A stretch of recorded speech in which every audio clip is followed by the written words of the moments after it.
அமைதியின் அரசர் இயேசு வாளை கொண்டு வருகிறேன் என்கிறார். இந்த வாள் என்பது சண்டை சச்சரவை மூட்டுவிடக்கூடிய போர் அல்ல.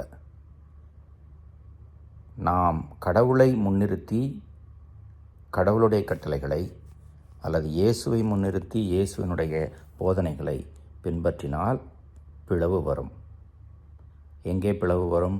நம்முடைய குடும்பத்தில் உள்ளவர்களோ, நம்முடைய உறவினர்களோ, நண்பர்களோ தவறாக நடக்கிற பொழுது, பொய் பின்னால் போகிற பொழுது,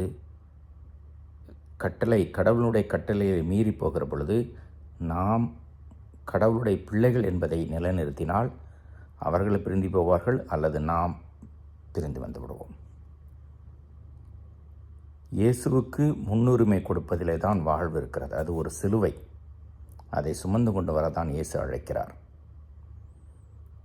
இந்த நற்செய்தி வாசகத்தை தவறாக புரிந்து கொள்வதற்கு நிறைய வாய்ப்பு இருக்கிறது. ஏன் அப்பா அம்மாவை, சகோதர சகோதரிகளை, பிள்ளைகளை கடவுள் அன்பு செய்யக்கூடாது என்று சொல்கிறாரா என்ற கேள்வி கூட வரும். அதை கடவுள் சொல்ல விரும்பவில்லை.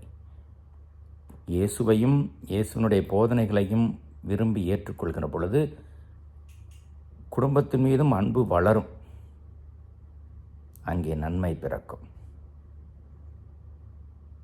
எனவே கடவுள்தான் நமக்கு முழுமை, முதன்மை என்பதை நம்முடைய சொல்லும் செயலும் வெளிப்படுத்துகிற பொழுது தீமை அந்த பக்கம் வராது.